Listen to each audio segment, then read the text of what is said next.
Good morning, good morning, good morning. We are back for another episode of the Buckeye Roast. It's your boy Ron James here with my guy QP Ski. Q, how you doing? A little tired, but not that bad. It's a crazy hair day, so we were just gonna manage. It's always a crazy hair day under this hat. It makes it easy in the mornings. I don't know what type of hat we could fit on your hair. Maybe we get like something that just sits on the top, maybe not Big necessarily cap. goes over Tell, it. tell Gmo we borrow one of his hats and we'd be good to go. I mean, if you wore one of Gma's big hats, I'm sure it could cover all of that hair.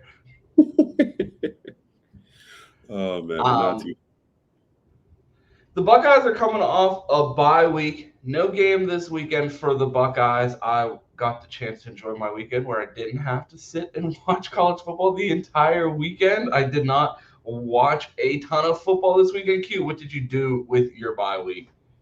I mean, probably what I do with every weekend. In these streets?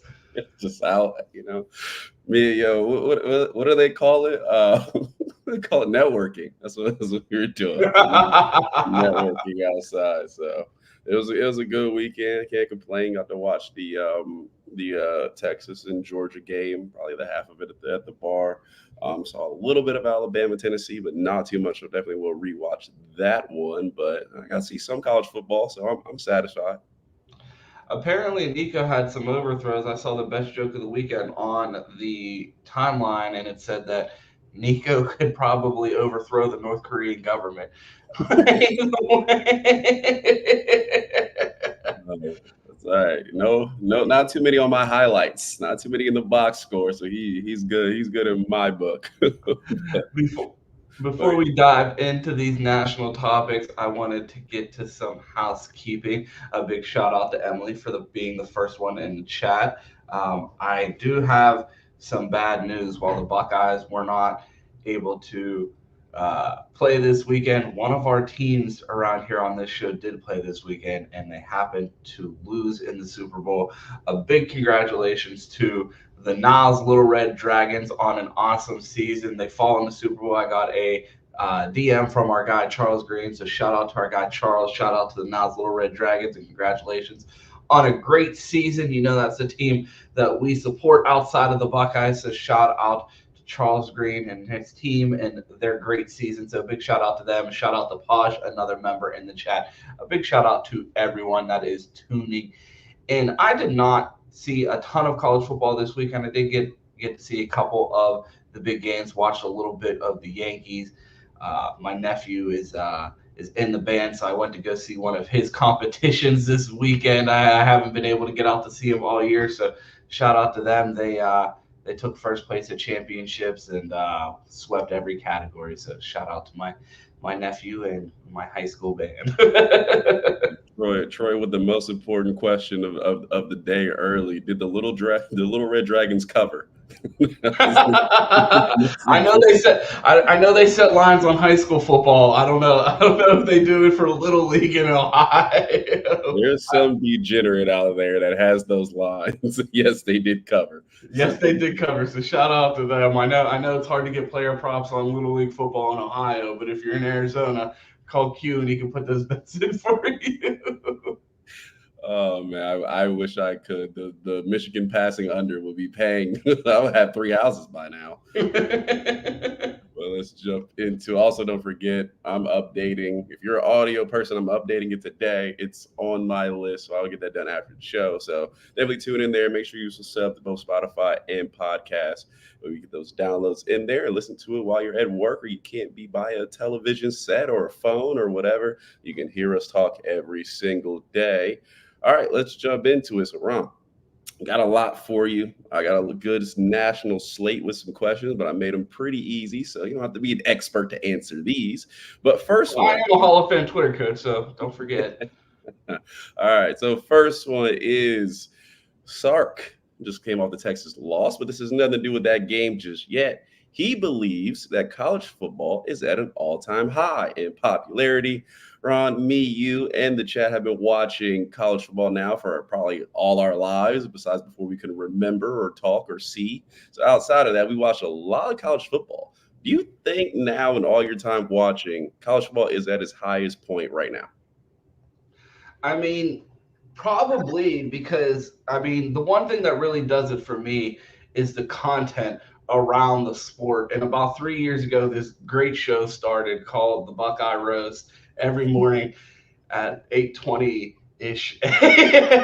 No, I feel like I'd be a little bit biased just because the amount of involvement that we've had in the sport in the last 3 years. It feels like at least my outside of losing to Michigan, probably my most exciting 3 years of college football. I think with we've talked about this before with the expansion of NIL and the distribution of talent around the country. I feel like it does make the college football viewing experience on a Saturday that much better. You see what Indiana's doing. You see Rutgers having an up year. What's going on at Colorado, the Big Ten and ACC after dark. I love where college football is. I feel like there's a ton of parity. You don't have you don't it doesn't feel like you have someone lording over the sport like you did with Nick Saban that is just totally unbeatable. Georgia looks fallible. Alabama clearly, after losing to Vanderbilt and then they fall again this week. So to see the amount of parity in the sport, despite I don't know if we'll talk about it later on the show. We'll definitely get to it this week. But the NIL collective rankings and how much that they've earned. Everybody talks about the Buckeyes $20 million roster. I saw quite a few teams on that list that have raised upwards of $15 million and are right around in the ballpark of Ohio State. So it seems like the playing field is fairly leveled as it's ever been. The same teams that were paying pre-NIL are paying after NIL, and I feel like it's allowed kids to go other places, and then it made the viewing experience on a Saturday that much more enjoyable. So, for all of the complaining that people do about what's wrong with the sport, I'm enjoying it. Yeah, I agree with you. I think there's so many, like college football used to just be what, wake up, watch ESPN, college game day, watch some games, and then that was it. Probably most of my time growing up. Now I just see the vast universe. One, just on Twitter. That's where we've met pretty much everybody kind of that we've been associated with Ohio State, sort of around the show for the most part. I think with the betting of college football, and I know player props aren't everywhere. They need to come back to Arizona so we can get paid more. But the overall betting of games and lines, and obviously the NIL and how much guys can pay these athletes. Now that we are being able to see college football at a level that we haven't been able to see before, with players day to day and what they're making, what kind of cars they're driving, questions you wouldn't even ask 10 years ago. What facilities look like. You can see every facility, except Ohio State, pretty much every facility online on YouTube all the way through. So I think there's so many aspects to the sport that have grown, that it probably is, especially with this 12-team playoff. There's no dominant people. We're talking about Indiana maybe making a run. We'll talk about that a little later, but it's at its most exposure. So we will see where it goes from here, but I think it does. And then you kind of jump my show notes. I was asking, is it because of best day of media these last couple of years? Is that why college football is so popular? You can't say no. No, it has to have something to do with it, right? Like now that we're here, it's most popular.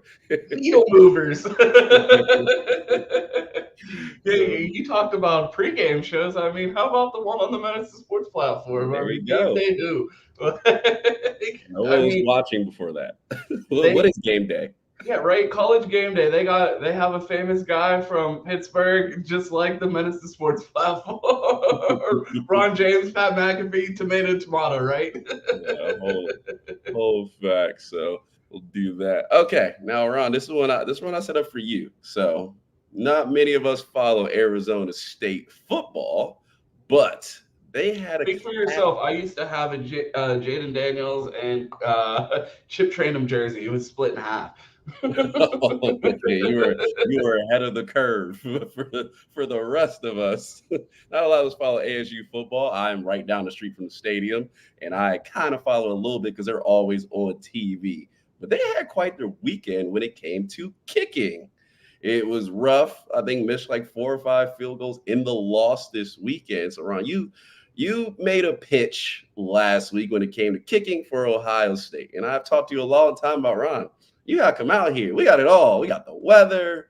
There's girls. There's fun. All the good aspects of life. So this might be your one opportunity to catch the kicking position at Arizona State. So live here on the air, Ron James, I would like to give your pitch to Arizona State football as they hold open trials for kicking this weekend. And somebody who like yourself who's qualified should be monitoring that. Absolutely. I should be monitoring this. And I was watching the NFL this weekend and they were talking about a kicker. I forget which team it was from, but he wasn't a kicker in college. He hadn't kicked a field goal since high school until he went to the UFL and started killing it. He played high level soccer all through college, which then again speaks to my point. Stop going and getting college kickers to be, high school kickers to be your kicker. Go get an elite high school soccer player, not elite like, oh, they played local cup. I'm talking elite of the elite. Like he is a top Division I prospect, borderline national prospect, a national team type of prospect, type of player, and you go pay them enough money to give up soccer and say, hey, you can either leave your family and go live in Europe for the rest of your 20s, or you could be a 100,000-aire in Columbus, Ohio, and make field goals in front of 100,000 people and party on High Street during the week. Like this idea that they keep going and getting these kids that are not elite athletes as far as at the highest level of soccer, like that's the training that they have. Like, oh, do you think this guy's going to be able to make an NFL field goal? Yes, he played high Division I level soccer with stakes. Like they've been in these pressure cooker moments. They have the legs. They've been training like high level Division I athletes. Like this idea that we're going and getting kids that are like have field goal tape on huddle. I'm like, they're not the best at kicking the ball, or they would be playing high-level soccer. Like they've committed to kicking the ball for a living, and they choose the sport that does it 4 times a game. If they were great athletes, they'd still be playing high-level soccer. And that's my thing. Go get an elite soccer player.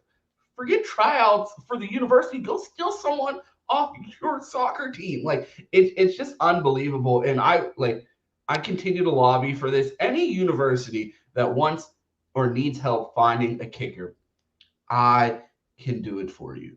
You find us, you subscribe, you hit our comments. The Discord is in the link in my bio. Like we are not hard to find. If you need a special teams coordinator, come find me. And I mean, fuck, I could promise you, if you gave me 15 years, I would get a punt or a kick return before Ohio State, because it's been over a decade since they had one. And I find it hard to believe that if I just came out there and I looked at whatever play that they're already running on kick and punt return and just picked the shiftiest guy, we'd get one eventually. I mean, because clearly they're not teaching something that we're not getting it done here.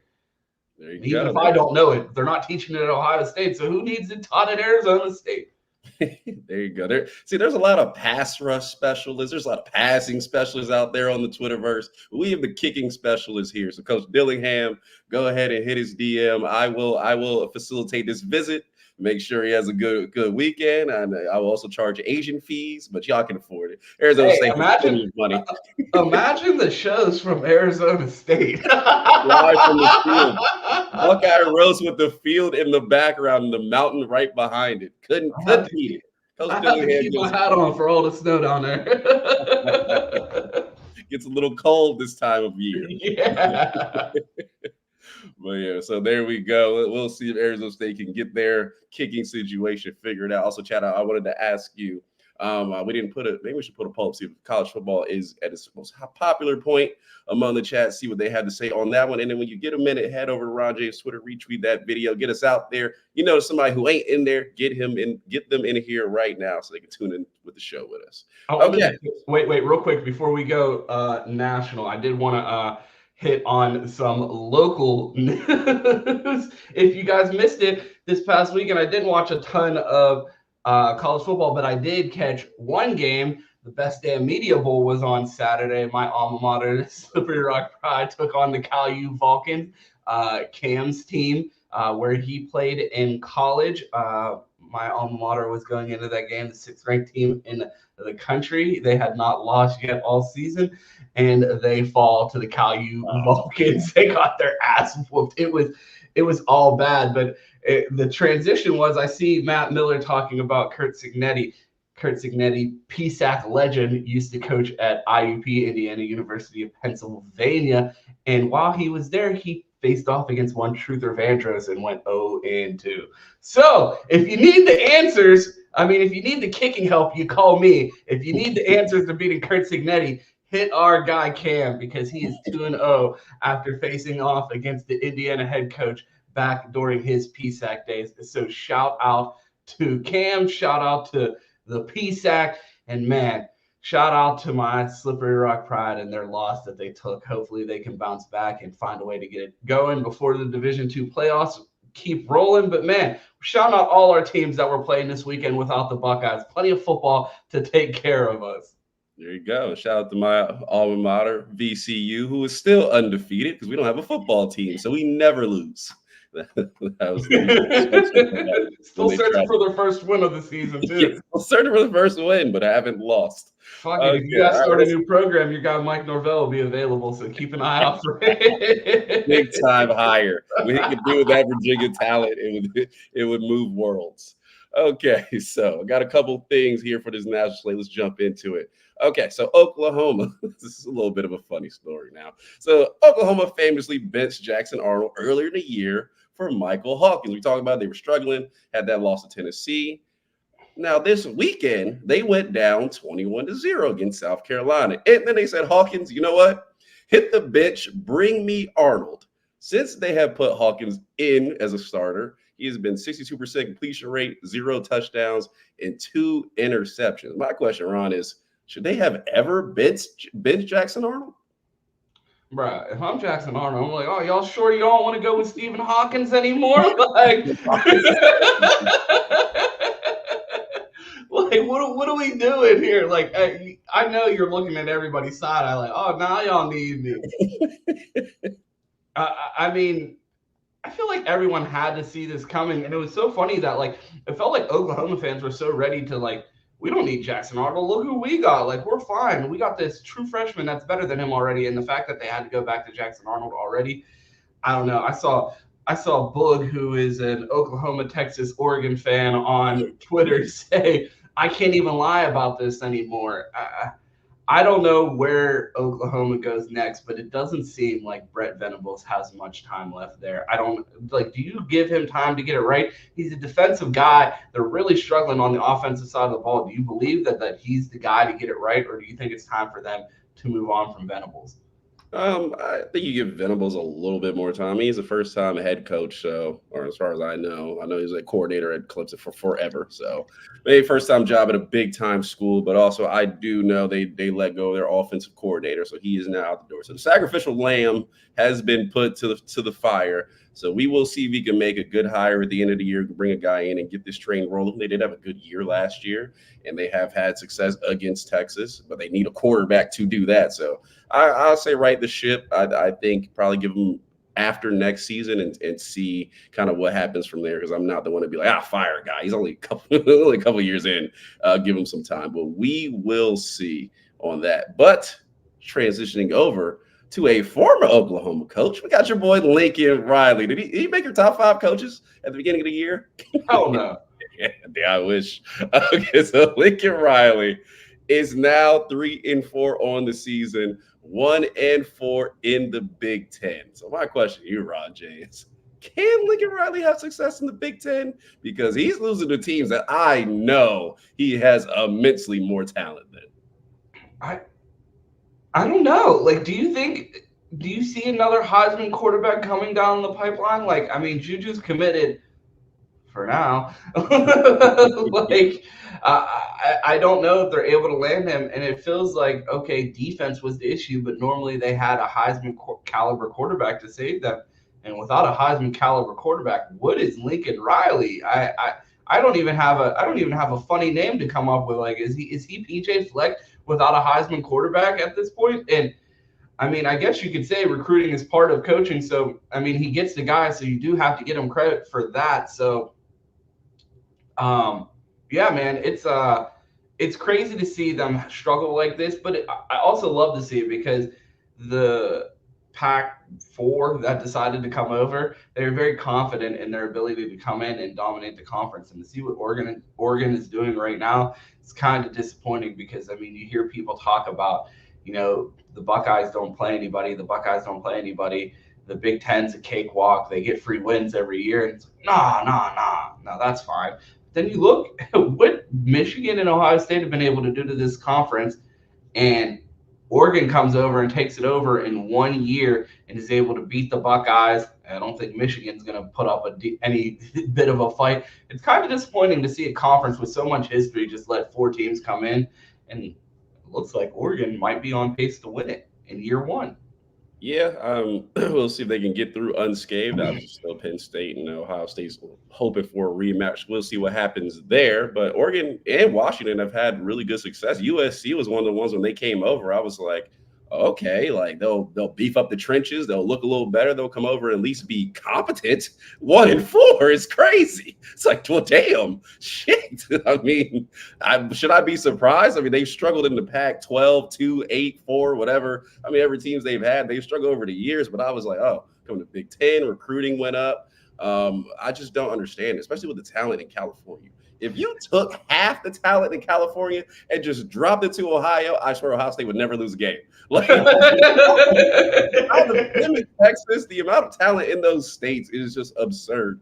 And the fact that they can't even beat teams like Minnesota, it's just crazy. So I don't know. And also, I gotta say this: if I ever see somebody compare Lincoln Riley to Ryan Day ever again, like I was done with this 5 years ago. Now, oh no, ever again, you should be banned off Twitter immediately. I'm calling Elon. Yeah, our guy Goj, not a fan of us saying taking over the conference. Well, I mean, if they haven't, they're not talking to Ohio State about taking it over. We won the conference since what, 2020? Like, I mean, if they got to talk about anybody getting the conference from, it's Michigan. They've won it 3 straight times. Like, I get that, like, it might be hyperbolic to say that Oregon's taking the conference back, but I mean, it feels like Ohio State has just like opened their arms and say, "Hey, come take whatever you want." Like national titles, the Big Ten titles, recruits, coaches, recruiting directors. Like, oh, we're for sale. Like it's just. I don't really feel like Ohio State fans have a leg to stand on as far as defending or being the leader of the conference. We have been the leader of the conference in years, and then we just spread our legs for Oregon. Like I don't know what to say. Like it hurts to say and pretend like the Buckeyes, like, oh, the Big Ten still goes through Columbus. Since when? Like, it's been a minute. Like it's getting a little tired. I feel like we wouldn't put up with like talk like this or people talking shit from someone that hadn't won our conference in 4 years. I mean, the Buckeyes got to put up or shut up. Like, go get your conference back. If it is your conference, go do something about it, because it didn't look like it last Saturday. Yeah, they definitely got to run the table here and get down. But we will talk about Ohio State a little more later. One more quick news before we hop in the games from this weekend and get past the news. We talked about the 2026 quarterback for a while. A former Ohio State lean, Jared Curtis, has decommitted from UGA. We still don't know who that 2026 quarterback is going to be. But Ron James, I ask you, does Ohio State try to spin the block and get him back in the class? I mean, got to somebody. No. From what I saw, it's a South Carolina lean. I don't think the Buckeyes get back involved in this one. It was really weird. We first started hearing his name associated with Ohio State of about a year and a half ago. And it started to get loud, and then out of nowhere, it's like committed to Georgia, and we're like, whoa. So to see that one kind of fall apart so fast, I don't know if they're going to spin the block on that. It would be cool, but from what I'm hearing, it looks like South Carolina is the big player at the moment. But I mean, with these commitments, when guys don't decommit, if you don't hear a commitment soon, the longer that it drags on, the more that the commitment or the opportunity opens up. So, I mean, if you don't see a commitment here before the end of the year, it's definitely one that you're going to want to keep an eye on going into next year. All right, Goj said you will eat your words in a few weeks. These Pennsylvania implants. Oh man, yeah. I mean, hopefully, I would gladly love to be wrong about the Buckeyes and see them win a Big Ten championship, but I mean, what are we ranked in the Big Ten right now? When we go look at the standings, the Big Ten goes to Columbus. I mean, you might not even have to play the Buckeyes to win a Big Ten championship. I'm looking at the standings right now. Elite Big Ten power and powerhouse of our conference, been carrying the conference flag for decades now. The Indiana Hoosiers, number 13 in the country, 4-0 in the conference, 7-0. I mean, you look at Oregon, 7-0. Penn State 6-0, Illinois 6-1, Wisconsin 3-1 in the conference, Ohio State 2-1 in the conference. I mean, we got an uphill battle. Got some ground to definitely make up there. All right, so let's hop into these slates for the weekend. Then we're getting Ohio State news because I see a lot of people talking injuries, all that stuff they got going on, and looking good there. So we got first the UGA beats Texas this weekend, as we all know, despite the mini comeback. We had Quinn Ewers momentarily benched for Arch. So that didn't work. And they was like, oh, Quinn Ewers, get back in there. And then they routed a mini comeback, but just not enough. So, Ron James, I want to ask you, it's probably a game you at least seen most of probably from this weekend. One, where does this put your mind at for Georgia now? Are they back in the race? Are they a team where you're like, okay, like they're at the top of the mountain with Oregon? Or how do you feel about this Georgia team? And how do you feel about Texas going forward? I feel like the one thing that I said watching that Texas Georgia game was, it's something that even I know people are going to kill me. They'll be like, Alabama, they're terrible. They keep losing. But anytime I turn on that game, I am like SEC tackling. Like it felt like the Texas and Georgia were not in the same conference with the way Georgia was tackling out there. Like Georgia was hitting like, I don't even know. Like Texas stole something. Like it was ridiculous the way that they were attacking them. Jonell Aguirre, a former Ohio State recruit. Sorry, I'm like trying to roll my chair over and it just does not want to move. A former Ohio State recruit out there. He got a targeting penalty, but he almost decapitated someone. They just play so violent, and it's not that our defense is bad. It's just like, I don't know, man. Sometimes I don't know if they got the mics turned up or something, but when you watch some of those SEC games, man, they're hitting, and it felt like it was a bit much for Texas. They tried to hoe Quinn. I don't know if he was hurt or if they benched him or what. But I was watching the game with my buddies, and they took Quinn out of the game, and I was like, I promise you, nothing is going to change when they put in Arch Manning. Like it is going to look exactly the same, and they're trying to hoe Quinn and put this on Quinn. They put Arch in, it looks exactly the same, and then like 10 minutes later, you hear the announcer say, well, it's clearly not Quinn Ewers' fault that it looks like this bad. Like, he's not helping this situation. But anyone is going to go back there and look that bad when their defensive line or when their offensive line is getting chewed up by the Georgia defensive line. And I'm sitting there watching that game, and I'm thinking, I'm like, man, did Quinn make the wrong choice? Because it feels like if he would have stayed at Ohio State, he would have won a national championship last year and be playing for the Pittsburgh Steelers right now. I don't know about that last part, but I mean,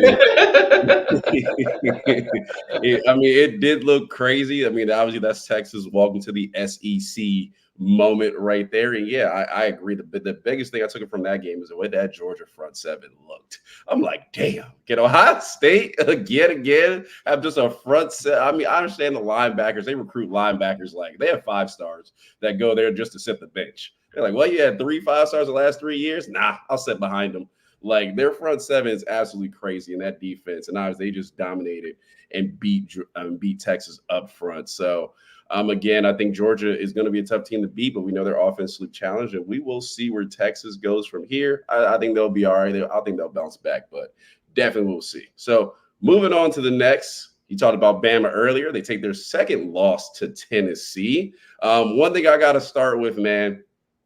I want to apologize to James Pierce before the season. I said I was not familiar with his games. I didn't watch Tennessee that much. He was an absolute dude on Saturday. 2 sacks, 9 pressures, 19.4% win rate in pass rush. My question, Ron, is can we trade our whole defensive line just for James Pierce? Like I'm cool with just the backups and putting him on the edge. Is that allowed? I don't know if we can do it at Ohio State, but I can do it on my ultimate team on College Football 25. His card is 2 million coins. It's been out for almost 3 months, and I still can't afford it.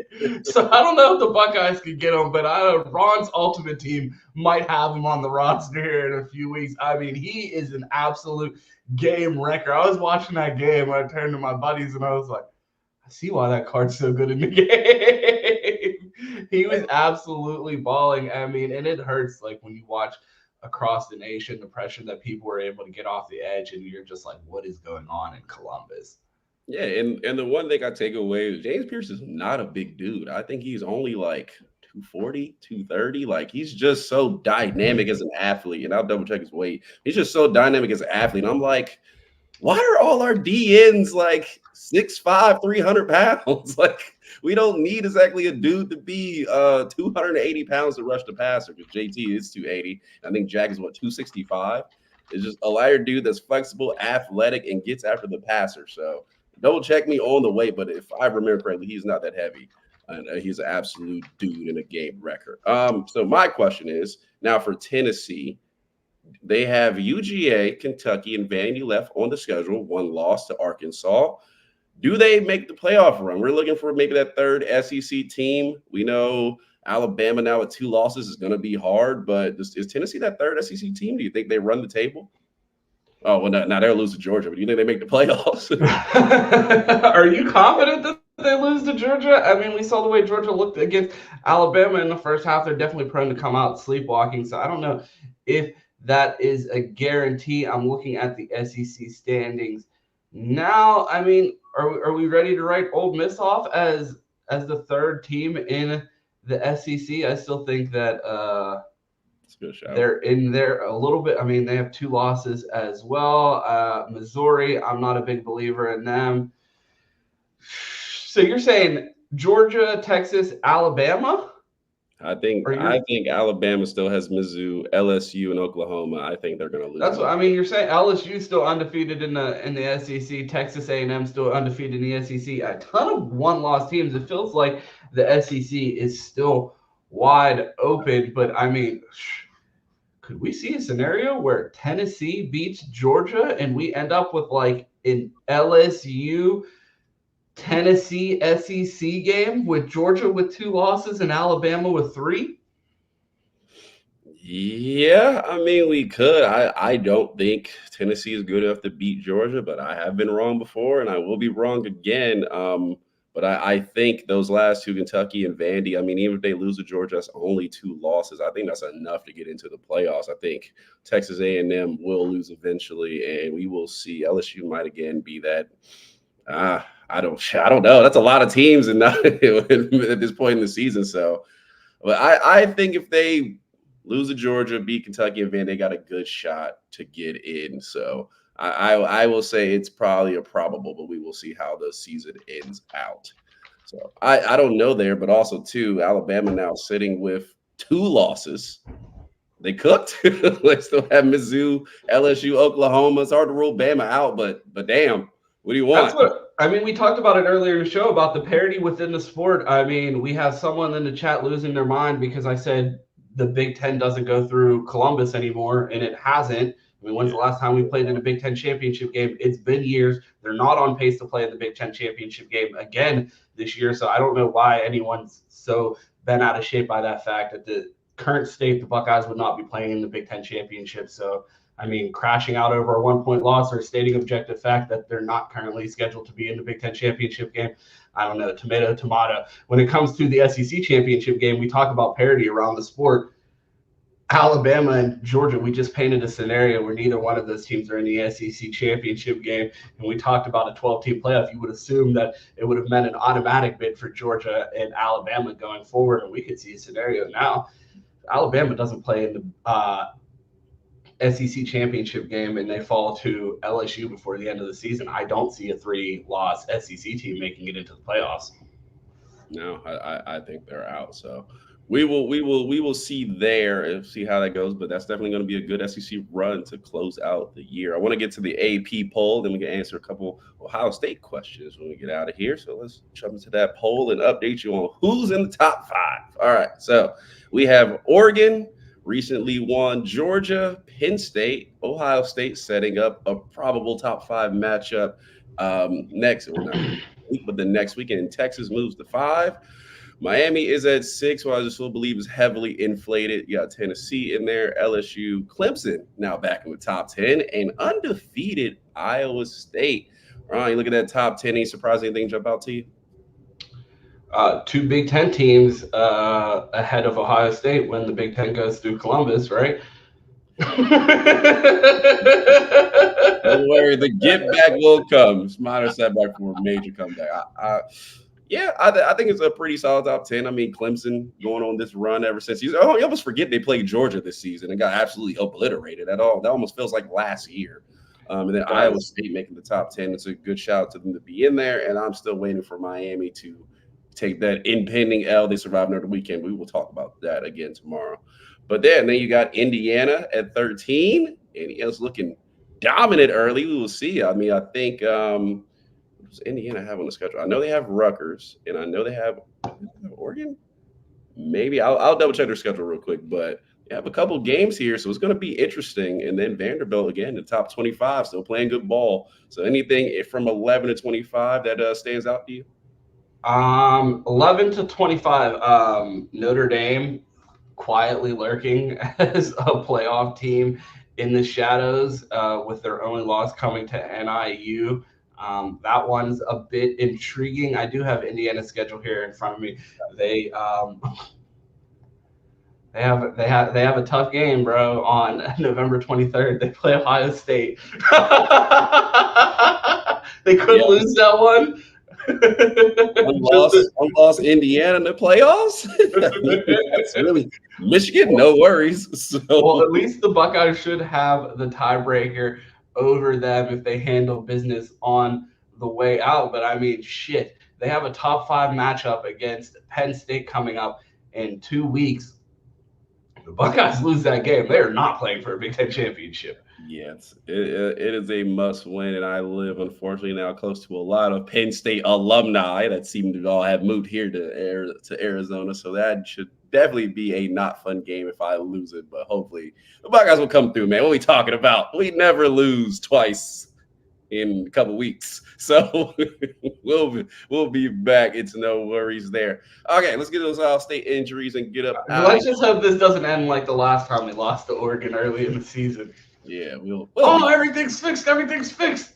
Then Michigan comes and punches us in the face. We'll be fine. All right.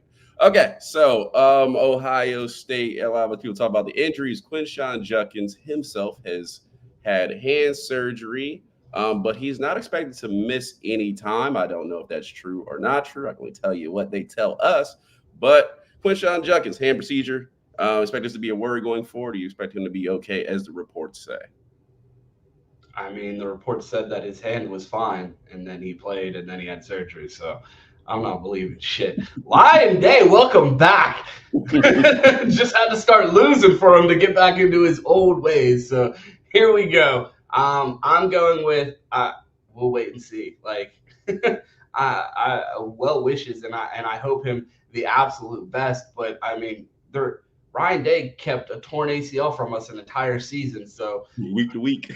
Yeah, week to week with a torn ACL, the first one I had ever seen in my life. So the fact that Ryan Day is so keeps things so close to the vest when it comes to injuries, I have no idea what to believe here with this Quinshon Judkins situation. And I feel like it's a very wait and see type of thing. I mean, we heard the reports come out right before the game that there was a hand issue with Quinshon Judkins, and it was refuted a ton by everyone, and then he came out with nothing on his hand, and then you see what happens in that game. So, and then followed up by the surgery. So it's definitely something for the Buckeyes to keep an eye on, and I have no idea what to believe here.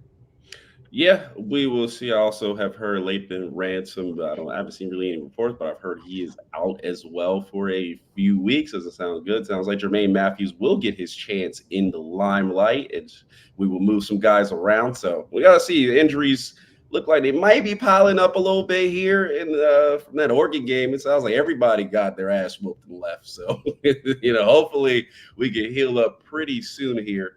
Also want to talk about this. So Nick Saban has some criticism from Jim Knowles' pass rush. I sent you a video that we can hopefully play. We can listen to Nick Saban's words, and then we will respond to that. Part. They didn't affect the quarterback in any way, and he had time. And he had time, but they didn't ever pressure. Yeah, I mean, it was just 4 guys rush, which, So there you go. Talk about the what is the word they use? I can't even remember it. And some with A. Antiquated. Antiquated. There we go. Clip cut off there. I mean, he made the point that what Ohio State is doing is antiquated, and it makes sense that it's antiquated because the person fighting for it and to do it that way is the oldest person in the fucking building. Like, this is all Larry Johnson. Larry Johnson wants to play like this. Larry Johnson doesn't want to jack positions. Larry Johnson wants 4 down linemen, and like you just heard, what Nick Saban said, it's an antiquated way of creating pressure and expecting your defensive ends to get home without anything exotic, without mixing in blitzes like that, without having guys, more twitchier guys coming off the edge. It's harder to get after the quarterback. And I mean, you hear one of the greatest of all times, if not the greatest of all time, basically tell you what the Buckeyes are doing, antiquated. And you see you hear the reports about Larry Johnson and Jim Knowles having the argument about this jack position. Larry Johnson's clearly winning, and it feels like we're letting the wrong person win that battle. Yeah, I brought up James Pierce earlier, and I looked up his stats. He's 6'5", 240. So he's lighter than some of our linebackers here at Ohio State. He's a jack. It sounds like those guys who are twitchy around 240 who can rush the passer and give tackles all kind of problems, a la Baron Browning, is a key around the nation to kind of get pressure. And I just wonder here again, looking at Saturday, do we somehow change it up? Do we somehow involve guys like Sonny Styles or TJ Hicks, or it don't even have to be them, just anybody in this pass rush? Because we've seen the top 4 defensive ends on this team all rush the passer at once, and how many of them got home? None. So I don't know what to do here as far as this, but your Nick, don't listen to me, listen to Nick Saban. That's not the way to do it. You got to send blitzes, you got to send pressures, and I don't know what Ohio State wants to do, but we definitely got to change it up. But Ron, last question I want to ask you before we get out of here. We play Nebraska on Saturday. We'll get more into it this week, but what changes or what improvements are you looking for on Saturday from Ohio State as an overall team?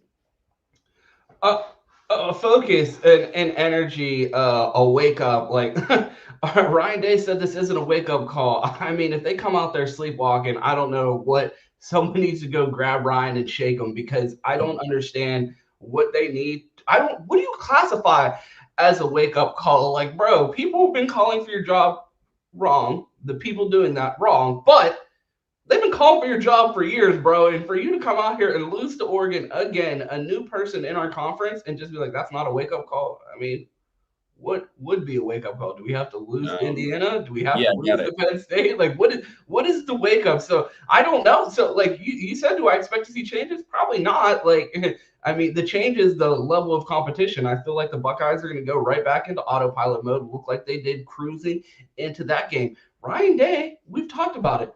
Undefeated against unranked opponents. I don't think we have anything to worry about when Ryan Day is playing an opponent outside the top 10. It's the big games, and everybody, when we're talking about a potential Big Ten championship matchup, we're talking about playing in the playoffs.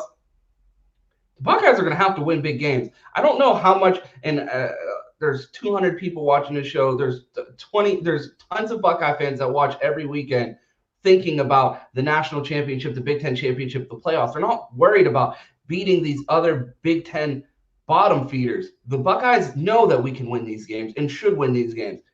At what point do we see something on film that makes us feel confident about beating the teams at the end of the schedule? The Georgias, the Alabamas, the Oregons, like these teams where the Buckeyes are going to have to do something different, because you're asking what needed to change. We didn't think anything needed to change coming into Oregon. We thought for the most part, if we did and executed what we do well, we should be able to beat them. And you could make an argument, possibly can. Less mistaken, they might be able to get it done. So maybe the answer is they don't need to change anything. They just need to execute better. It's going to be interesting to watch the Buckeyes in the back half of this schedule and see what type of team shows up for the last half of the schedule, because, I mean, their destiny is out of their own hands right now. Yeah, I agree. I mean, I think the ultimate wake-up call is when they compare you to Lincoln Riley. So there you go. There it is out there. But I'd say definitely looking for them to turn it around. Like you said, you got to win big games in this stretch now. I mean, you have Penn State coming up. It's a comfortable game, I feel like, for Ohio State because they typically find ways to win there. But yeah, you're gonna have to make some changes. I mean, I love the solid performances, but just want to expect some juice from this team, and we will see. I mean, they have a lot to prove here in 2 weeks. Got to beat Nebraska first. You're gonna learn a lot in that Penn State game going on the road about this team. So, I mean, I don't have any questions for Ryan Day. All I'm gonna say is, hey, big time games. You got Penn State on the road. Let's see what you do there, and then let's close out the season and get the get back that we need. But James, I know you got to get out of here. Let's go ahead and wrap it right there. Everybody who's in here, like I said, we got 200-something people in here. Go ahead and hit that like button on that YouTube, retweet on Twitter, and if you're in the community, go ahead and retweet that video as well so people seem to see it. We got a lot to talk about this week. Do we have Terry tomorrow? We have Terry tomorrow, maybe a special guest on Wednesday, Thursday, our guy Mike, and then Friday we have Project Pat. I had to call Chris to make sure Pat was okay after the Guardians lost this weekend. I knew he was going to be having a rough day. I called Chris on Sunday. I said, I was like, I got to make sure Pat didn't harm himself after that game. I got to make sure Chris didn't hurt himself celebrating too hard. Tell Pat just leave the picks for Friday. He can you have the day off. You can continue to recover from the Guardians, but we do need them picks. Our audience needs that money. Put a hat on, some glasses. Pat, you got a tan over that Guardians loss on Saturday. Oh man, but let's go ahead and wrap it up here. Everybody in the chat, greatly appreciate you. Y'all were booming today. We will see you again tomorrow. Like I said, don't forget to like, all that good stuff. Audio will be updated. If you want to find me, and I'm not on here, I'm not hard to find. See my Quentin on Twitter, Flyder Johnson on IG and TikTok, and Minor League Films, where I have some good time. So a lot of movies will be up this week as we close out this Halloween season. Ron James, get us out of here. Where can we find you at? If you want to find me, you can find me on Twitter at 2Ts. It's 2_TEES. You could also find me showing up late to work. So shout out to everyone tuning into today's episode. We appreciate it. We got plenty to talk about as the Buckeyes resume conference play this week. We enjoyed our bye. No more bye weeks the rest of the year. So buckle up, guys. We are now into the, I wouldn't say home stretch, but I mean, we are into the meat of the schedule for Ohio State. So buckle up for the rest of the season because the Buckeyes got some work to do. Facts. But despite there we go. Put some money where your mouth is. Good morning, folks. I would assume this is in regards to, I'm guessing Ohio State not winning the Big Ten, and I'm definitely not betting on that. Mike, you got to let us know what this was in regards to. He always says that just for the super chats. Get the super chats up and out there. I'm pretty sure. Oh, yeah, man. Our guy Mike Green always holds it down. Shout our guy Mike Green. We appreciate the two. Sorry we missed that super chat today, but yeah, had to make sure we got that in there before the end of the show. Big shout out to Mike Green. A big shout out to Podge, our member, for joining us. A shout out to Emily for being the first one in the chat. Shout out to our guy Dot for pushing back on me the entire show and driving the show.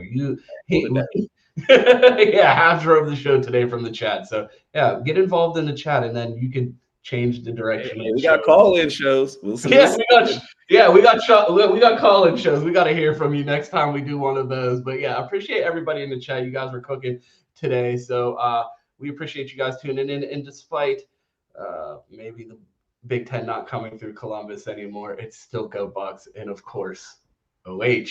Ayo. Yeah.